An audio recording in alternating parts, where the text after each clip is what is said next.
I published a video called Why Being Triggered Can Be a Good Thing. And so in this video, I'm going to expand on that and explain the process you go through internally and some of the things you can do externally.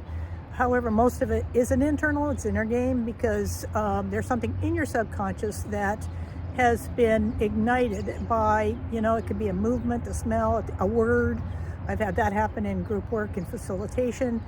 The mare behind me, the bay mare that you can see over my shoulder, she's a classic example of triggered, because in her experience, she's had some very traumatic moments and her anxiety level is at an all-time high. So if anything changes in her environment, and I mean anything, it could be a piece of plastic that was out somewhere. She took a good look at me when I was setting this up, but she'll panic and she goes blind and she runs through fences. She has absolutely no regard whatsoever for her personal safety. So she just loses it. Now, we don't lose it when we're triggered usually, but we might snap at somebody. In my experience, it's like if I see myself being triggered, it's like an immediate emotional hit that takes place when someone snaps at me or does, I've triggered them in some way, which is not difficult. Usually anybody that's strong is capable of triggering people who are feeling insecure or have used their stability of their environment to stay secure. And of course, right now, our environments are not stable. They're very chaotic.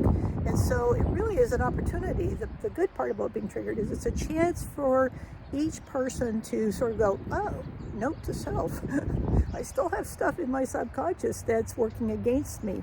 And I know in an environment of decision fatigue, of global overwhelm with all of the changes and so forth we're seeing, that it can be easy just to say, well, I don't have agency, I don't have any control over what goes on.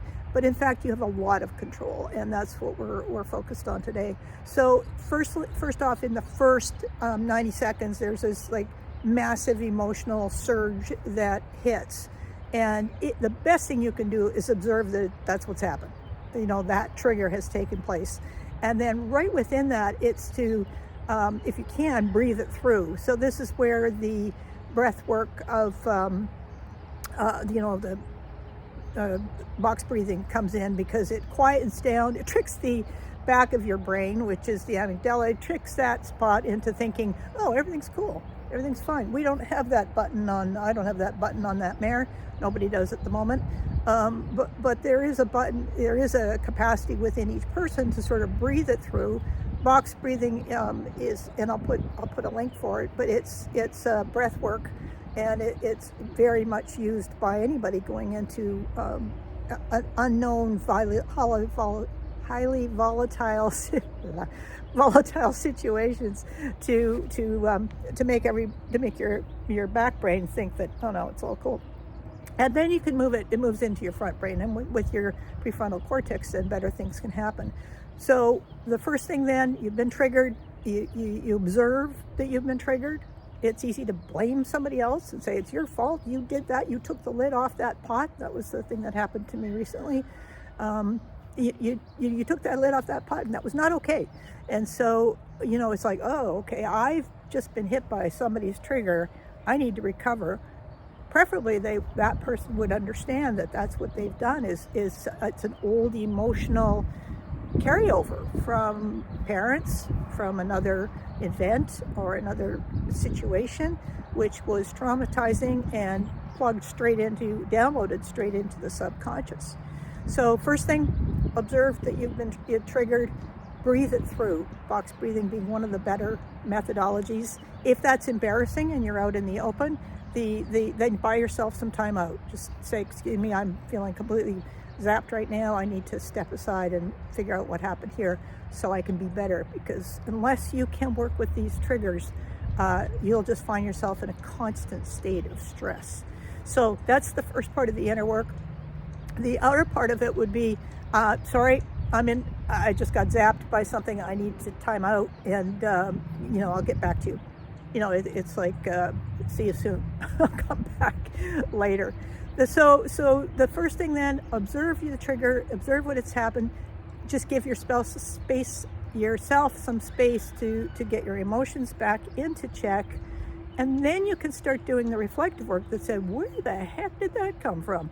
And you can go more deeply into just all you want to do there is just understand, this event is how this showed up. And it'll be a pattern, usually. It'll be a pattern that says under these conditions, this old thing happened.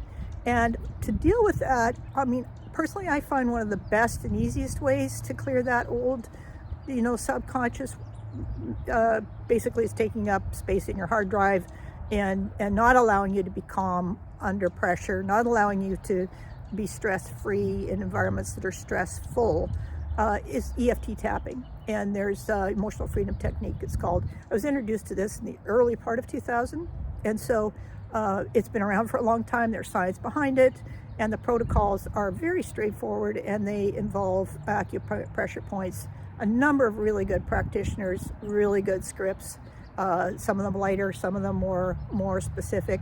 The ones I go to all the time is Tapping with Brad and the Manifest Portal. Debbie there has some really good solid scripts for any kind of trauma that you can tap through and clear out.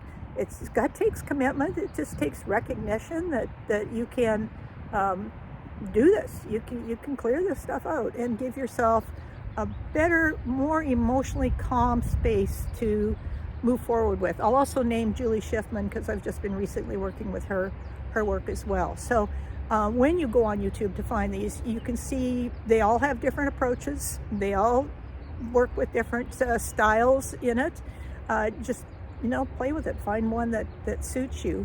But that's the easiest way to take control of your triggers and to reclaim some agency around it, reclaim some peace through the clearing of these triggers.